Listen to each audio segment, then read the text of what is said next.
The Journey of Square Peg by Diggory Jones. Read by the author. All rights reserved. Please like and subscribe for each chapter.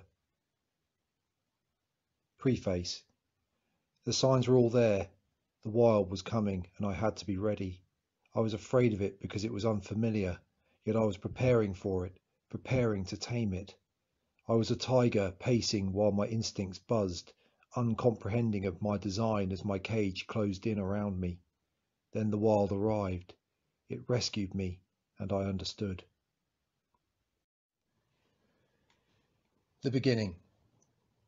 Isn't it funny how things work out? You think your life is going to be normal, then almost like a dream you end up pinned under a freshly butchered stranger as his friend tries to shoot you. Your flaring nostrils are sucking in the iron stench of blood as you saw away at his neck, and it's at this point, in the desperate struggle for your life and for your family, that this little devil chooses to taunt you with a simple razor-sharp stiletto of truth. You left it too late. There's a story inside you, and it's going to stay there because you failed to fulfill the simplest of your ambitions by putting pen to paper. It still surprises me even now how that revelation, in a moment of blind rage and contrasting lucidity, came so bright and clear. The gun was pointing at me so that I could see the barreling catching the light, seemed to move in slow motion. I was holding my victim and about to become one myself. My wife and children were in grave danger, and yet I had time for regret.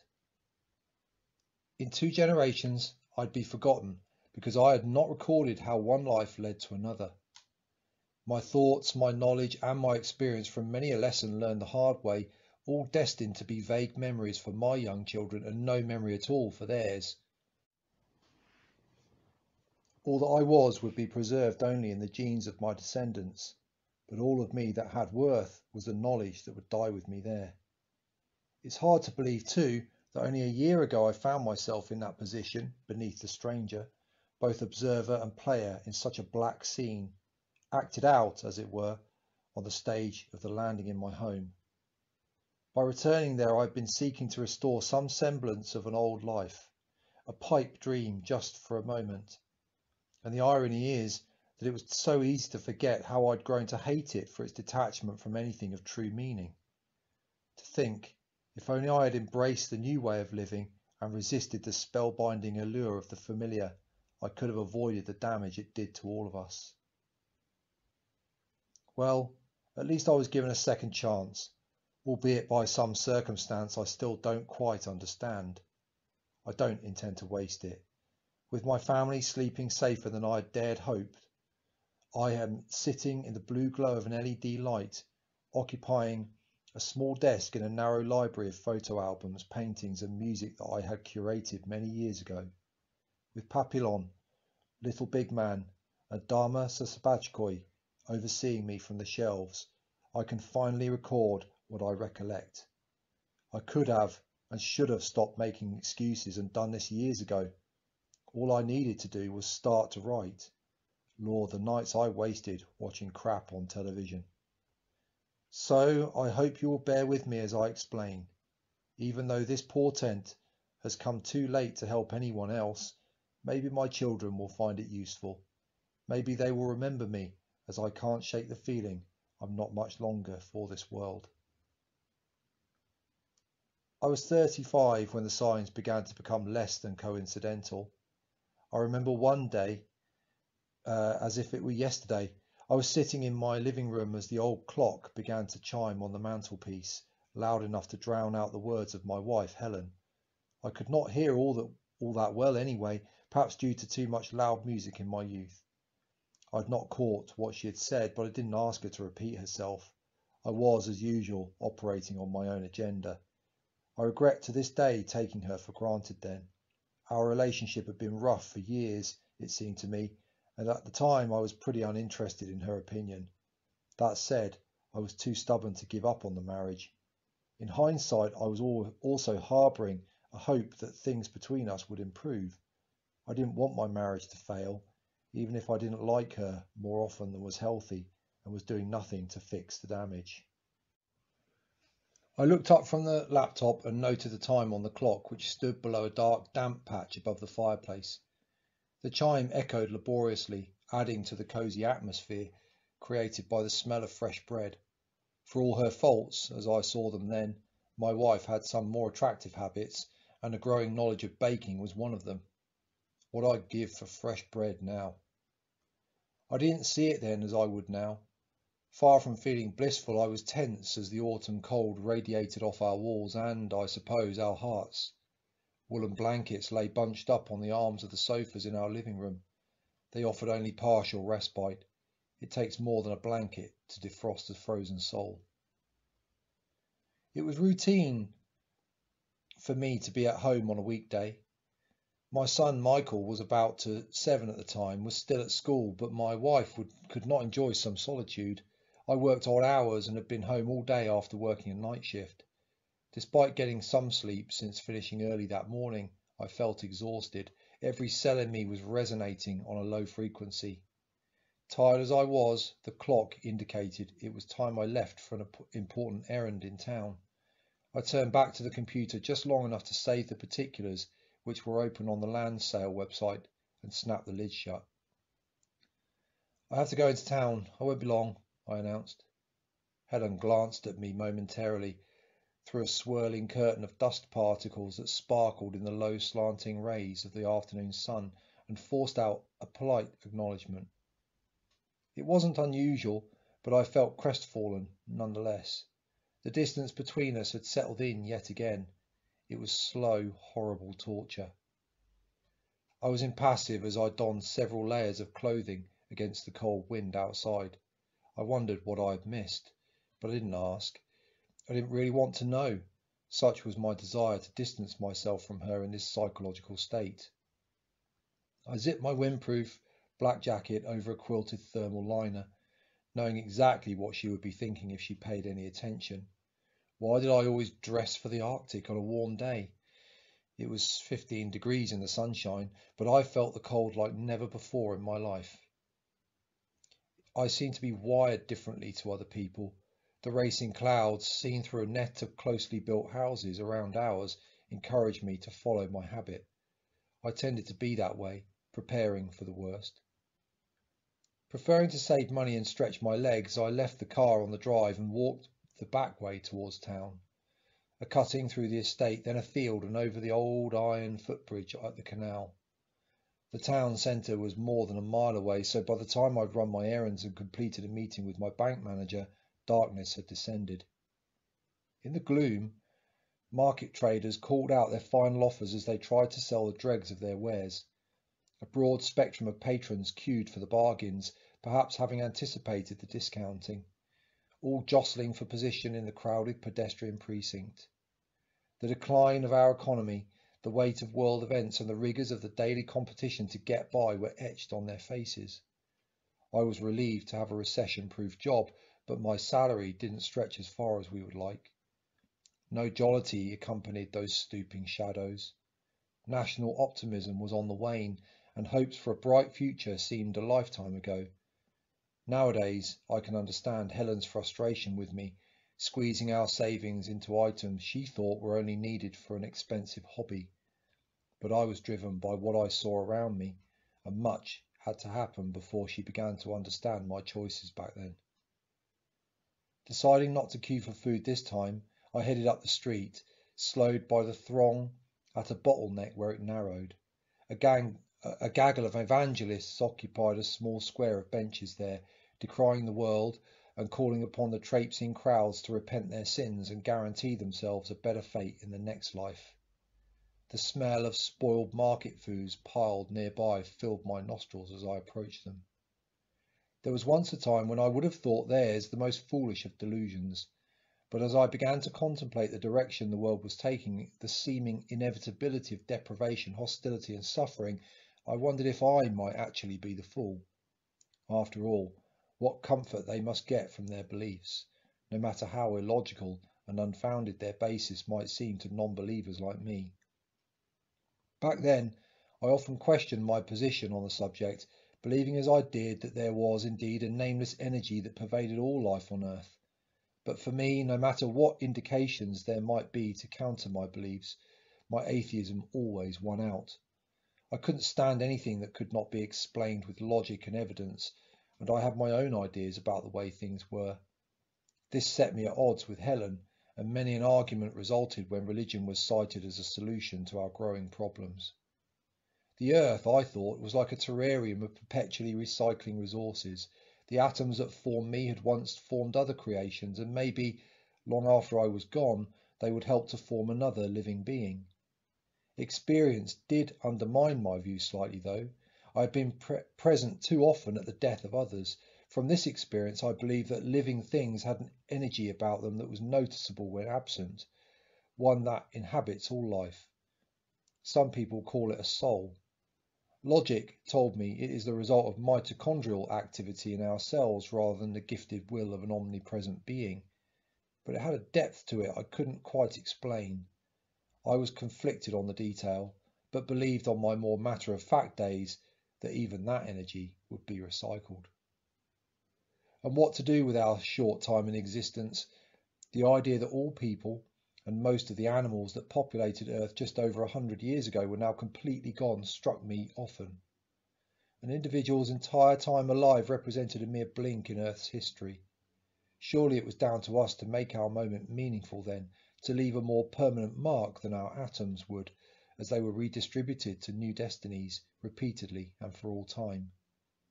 I was driven to try to achieve this, but this often meant swimming against the tide.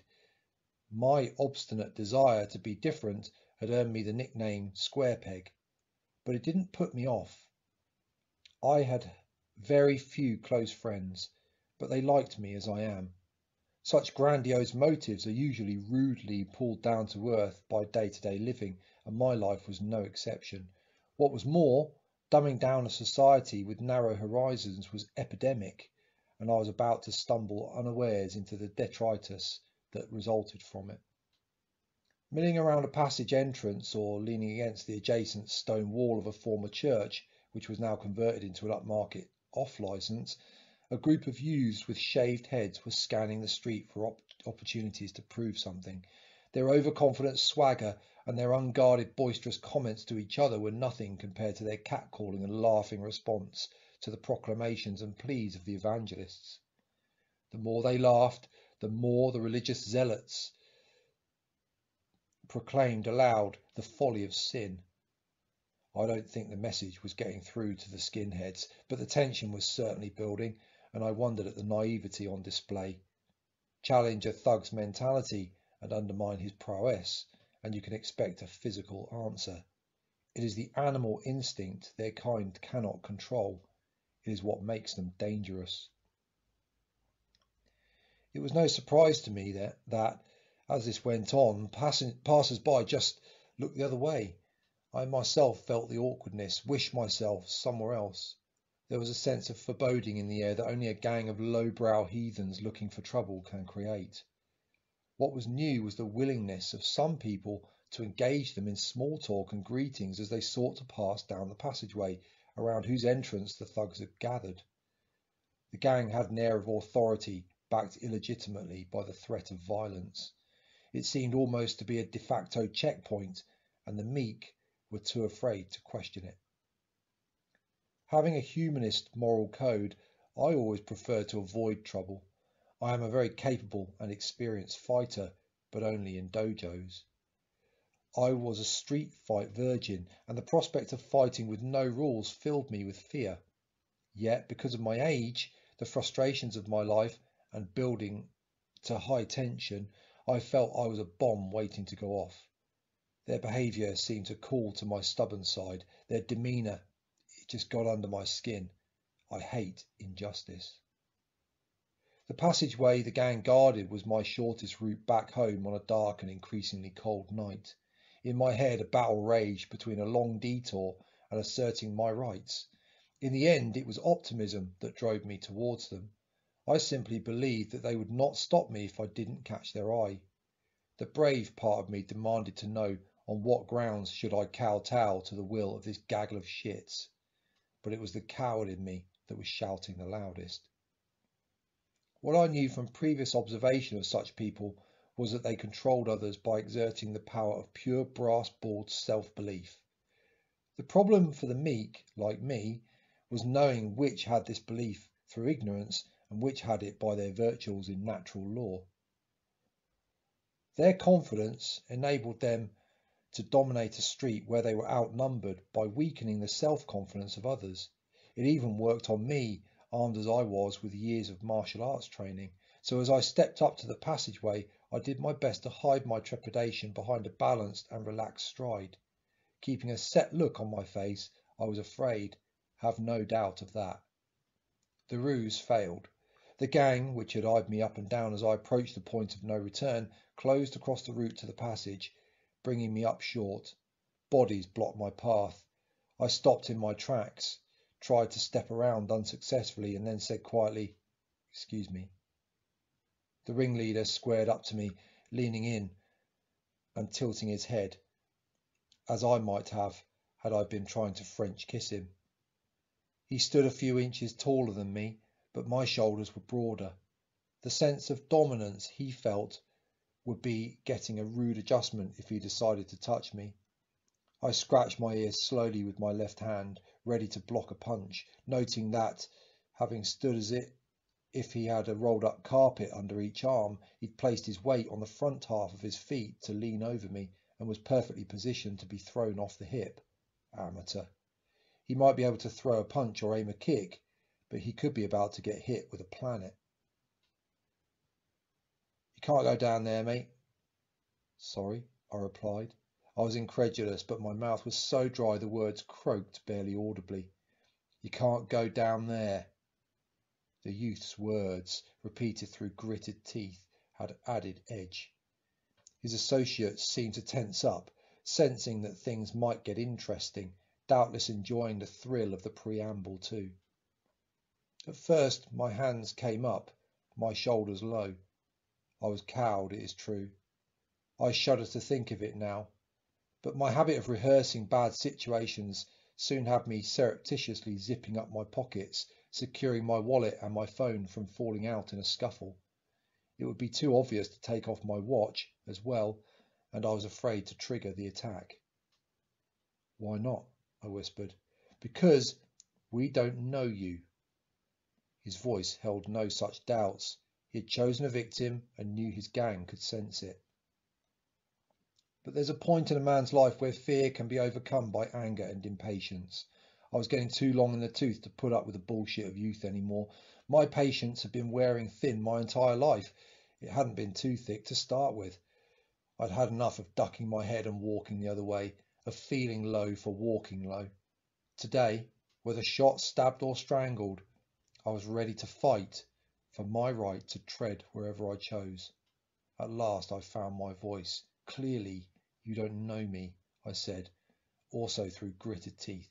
"Otherwise, you wouldn't be standing in my way, getting in my face, when what you've done is bring a knife to a gunfight."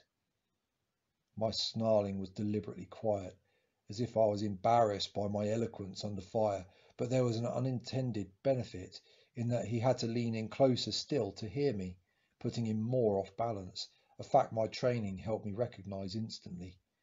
Growing in confidence with this familiar observation, the hard edge of my resolve spoke volumes. Nevertheless, my heart began to pound. My body felt utterly weak and slow with nerves. I hoped he wouldn't sense it, but these feelings were an illusion. My body was simply gearing up to maximum aggression if they decided to up the ante. Such was evolution's perfect design. As he eyed me up and down, I went through the motions with him and his prepubescent gang of scumbags. My plan was formed. A strike to the solar plexus and a throw. He would become the weapon I would use against the others, his heels a flying hammer. Any that entered the fray would have their hips smashed into the floor. Right on cue, one, missing several teeth and wearing a grey prison tracksuit, too short in the legs, began to posture up, and then the voice of the lead thug came again, a question repeated and repeated again. He was standing in front of me in his best kissing pose, his breath sweet as I curled my fists by my side. I eyed his collar, estimating the distance to his flanking friend as he bobbed his head, subconsciously range-finding. The other yobs, which had been leaning nonchalantly against the old wall behind them, rocked forward and took up two-footed positions at his shoulders. Two flanked me, adjusting their range, suspiciously quiet, a bad sign. Adrenaline began to surge in me, a sickness in the pit of my stomach, leaden limbs as my breathing quickened. The one to my left stepped directly into the position where my interlocutor's feet would be swinging at high speed any second now. The one to the right was more of a problem. Then, unexpectedly, the man before me shot a look at an older one I caught in my unmoving peripheral vision, sitting on a bench nearby. The yob engaged him in mock disbelief. "Do you hear that?" he called to him, playing up to the gang. His associate was tapping idly on a smartphone screen, the blue light illuminating his mottled face as it puffed out below a football bobble hat. The man looked up and surveyed the scene with an emotionless expression. He looked me up and down with a fearless, cold, analytical gaze that met my wolfish stare. Thick fingers, discoloured by faded ink, gripped the phone delicately. He was having no fight or flight response, telling me he was very used to casual aggression with strangers. The ringleader had been looking to him for a sign of permission. After a long glance up the street, an almost imperceptible shake of the older man's head preceded the yob gang's surprise retreat. At first I believed my bluff had yielded this result, but it was more than coincidence that a pair of armed policemen who were patrolling stopped behind me and surveyed what they had read correctly as a potential melee. "Disperse!" one barked, adding to the cloud of testosterone that floated there in the darkness. The yobs, swearing and back-chatting to impress their friends, relinquished at the sight of the holstered guns.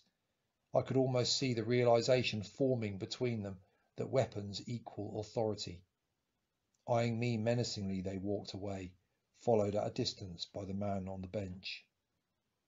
Still shaking, I headed down the passage. Exiting at the other end, half expecting to find them waiting, I headed quickly down the hill towards the old town bridge. On the way I passed a small market square and stacked high with produce boxes and soaked and decaying in its corners. The old town stocks, damp as they were in the thin mist of dusk, reflected the dirty yellow light of the street lamps. Broken curbstones that had witnessed 3 entire changes of the population since they were first laid down gave way to cobbled stones and cracked limestone paving slabs. Few cars passed by.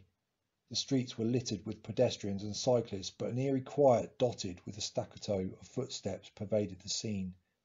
Minutes later, I crossed the bridge and turned left to follow the river, heading towards the side of town where small industrial estates merged with new residential buildings of cruelly cramped proportions and miserly quality, deteriorating despite their young age for lack of money to maintain them. Having passed a small grocery shop and bookies, I took a side road on the right, my footsteps echoing in the treeless street, towards the squat mosque which was lit up at some distance from me in a wide open plaza. Further on, groups of tall, thick-set men in heavy jackets could be seen gathered at street corners. They scanned the streets around them and discussed matters unknown to me in a language equally alien. As I approached the next intersection, a group stopped talking as they looked at me with suspicion. I didn't worry. Perhaps due to my frequent presence and occasional interaction with their community, they recognized me. There was no issue with them, just a nod followed by a seamless transition back to their conversation. Their presence in the street reflected their own concerns about the atmosphere gaining ground in my country now. There was genuine concern, stirred up by unbalanced and sensationalizing news coverage. Knowing the truth was becoming more and more difficult for all of us, but that didn't stop people from jumping to rash conclusions about those outside their ethnic and economic spheres. Society was simmering. It wouldn't take much to get a rolling boil, but that was beyond my control. All I could do was try to navigate my way as any other parent. Reaching my destination, I punched a security code on the ambulance station's staff entrance and made my way into the relative safety of its shabby 1960s interior.